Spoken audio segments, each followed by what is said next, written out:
시청 여러분 안녕하십니까? 어제 우리금융을 마지막으로 4대 금융지주 3분기 실적이 모두 발표됐습니다.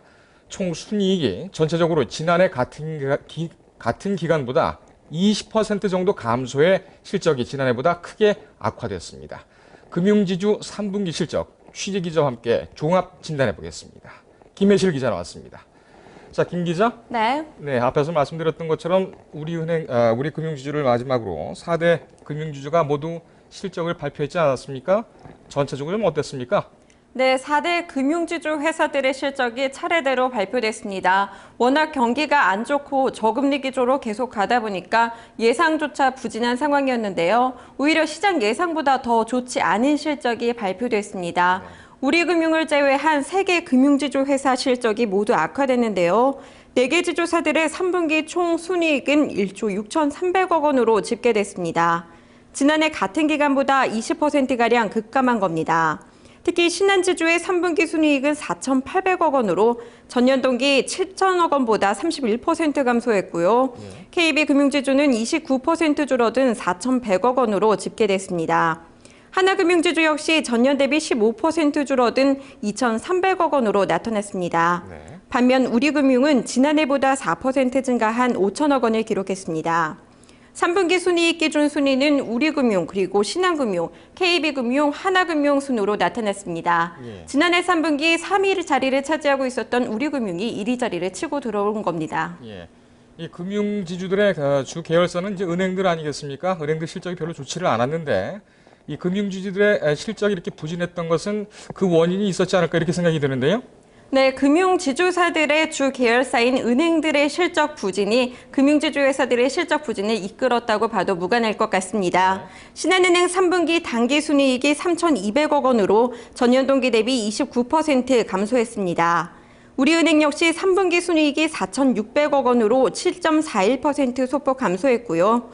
반면 KB금융과 하나은행은 전년 동기 대비로는 순이익이 소폭 증가한 걸로 나타났습니다. 전반적으로 은행들의 실적이 악화된 것은 이자 수익이 감소했기 때문인데요. 금융감독원에 따르면 3분기 전체 국내은행 이자 수익은 9조 5천억 원으로 지난해 같은 기간보다 4천억 원 감소한 걸로 나타났습니다. 이자 수익 자산 규모 증가세가 다소 둔화된 데다 지난 7월 기준금리 인하로 예대금리 차와 순이자 마진율이 크게 줄었기 때문입니다. 또 지난해 2분기 현대건설 매각 등의 일회성 요인이 줄어든 반면 3분기 웅진 사태로 인한 충당금 적립 규모가 늘어났습니다. 지금 김 기자가 이제 지적을 했는데 이 금융지주에 속해 있는 은행들 외에 이 다른 은행들도 실적이 좋지 않았습니까?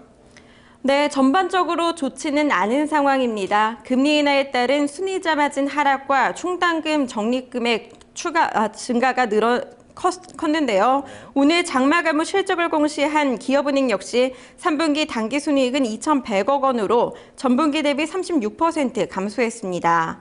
금감원에 따르면 3분기 국내은행의 잠정 당기순이익은 2조 원으로 전분기 대비 4%, 전년 동기 대비로는 12.5% 줄었습니다.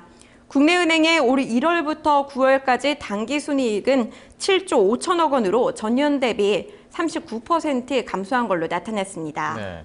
이 은행들의 실적이 전체적으로 좋지는 않았군요. 이 문제는 이제 내년인데 내년 전망도 그리 밝지는 않다면서요?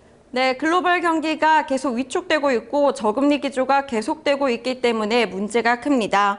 내년에도 전 세계 경제가 계속 위축될 걸로 보이고 실적이 크게 개선되기는 어려운 상황으로 내다보고 있습니다. 은행권은 저성장, 저수익, 고위험이라는 삼중고에 시달리게 될 걸로 보이는데요. 은행들은 내년도 경영계획을 수립하면서 대응책 마련에 나섰습니다. 대체적으로 리스크 선제 관리와 내실 경영을 내세우는 모습입니다. 따라서 대출을 최대한 보수적으로 운영해 리스크를 관리하고 지점 확대나 공격적 영업을 최대한 자제해 불필요한 비용 절감에 나선다는 방침입니다. 이 국제 경기 침체와 맞물리면서 내년 전망도 좋지 않은데 금융지주 회사들 어떻게 극복해 나갈지 또 관심 갖고 한번 지켜봐야 되겠습니다.